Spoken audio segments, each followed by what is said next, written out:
answer. There's what, yeah, go ahead. So recently, and I don't know about anybody else in the room, I've had several people come and ask me, what are your thoughts on metro government? And so I'd like to ask you, what are your thoughts on metro government? Yeah, so I'll give you my pure philosophical view and then my practical view.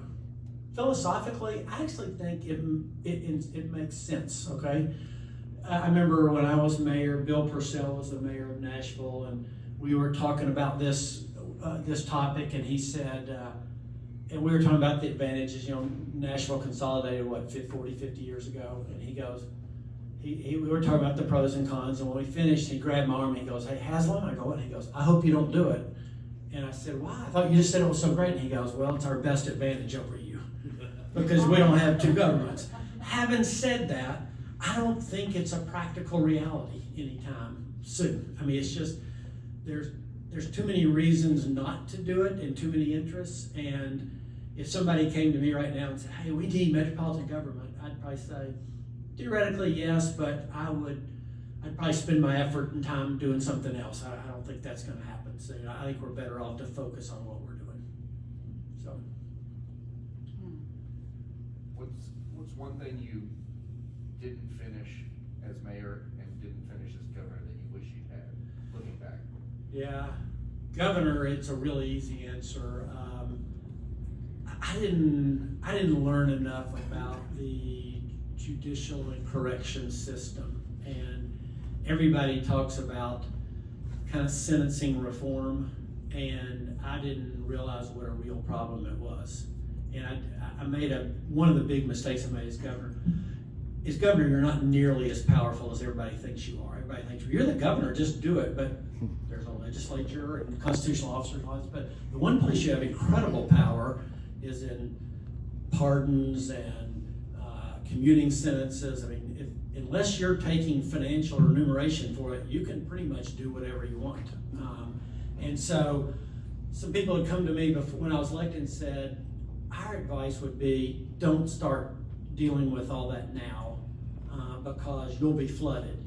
Everybody whoever had a DUI or got caught with marijuana in college 30 years ago, whatever, they're all going to come to you, as well as bigger things. People who were in long-term sentencing. So I just put it all off till the end, and I said we're not going to consider any pardons or anything till clemency, anything till the end. And it was a huge mistake, because I realized how complicated and complex it is. I thought, well, I can figure it out. They'll bring a case to me, and in my wisdom, I can say, yes, we should pardon that person, or we should commute their sentence. And it's balancing justice and mercy is really hard. And I figured that out in the process. And then we had one really famous case of a woman named Centoya Brown. She's now Centoya Brown Long, that long story, but as a 16-year-old had ended up on the streets, and no 16-year-old girl really wants to be working the streets, and it shot a customer, and she got sentenced to life, and because of that, it got all this national attention. And when Kim Kardashian and Snoop Dogg and LeBron James are tweeting, call the governor, about Centoya, people call the governor. And we literally got hundreds of thousands. And so, I just use that as, like, once you start wading into all this, it was hard. But what I learned in the process is we do have a lot of people with really long sentences that I think need to be reevaluated, that have been in prison for a long time. So for me, that's an easy one. I didn't really understand the system until near the end. So that's kind of sentencing reform, judicial reform would have been that. On the city side, I'll be honest with you, so much of the things that we started, the nice thing is, Mayor O'Hara and I are different parties, different political views, but a lot of the stuff that we were doing, they kept doing, and India's kept doing, from, the South Waterfront to a lot of other projects. I probably, the only thing that I probably wish I'd have had a bigger voice, I used my pulpit bigger on as mayor, would have been a lot more discussion on education. Obviously the city isn't involved in education, so as mayor you can't do anything, but public education is the key to whether a city thrives or not. And I wish I'd used that pulpit, if you will, to focus on that more. Charlie? What do you think about term limits on state level? Yeah, I'm gonna divide between executive and legislative.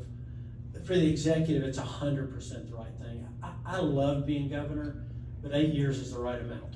It just really is. And after 8 years, if you can get something done, you should have gotten it done. It's really kind of time for somebody new.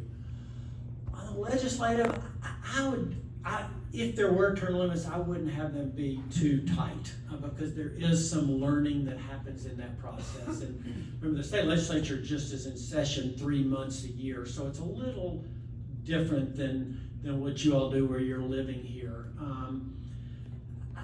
I wouldn't be opposed to term limits. I definitely think we should have them some kind in Washington. In the legislature, it never felt like a really big problem to me, like, well, this person's just been here forever and they're stuck in their way. So, I would be fine with some sort of term limits, but I wouldn't make them like, 8 years or less, just because I think there's some value to legislators. I mean, Randy McNally's lieutenant governor now. Randy has been in the legislature for like 40 years, okay?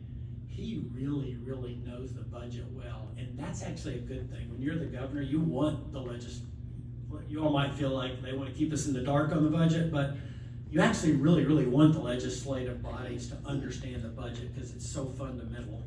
I would have hated to not have Randy McNally over there while I was there. Others, y'all just want to go on about business? Well, I can tell you, Governor, you might not feel like you're still a big deal.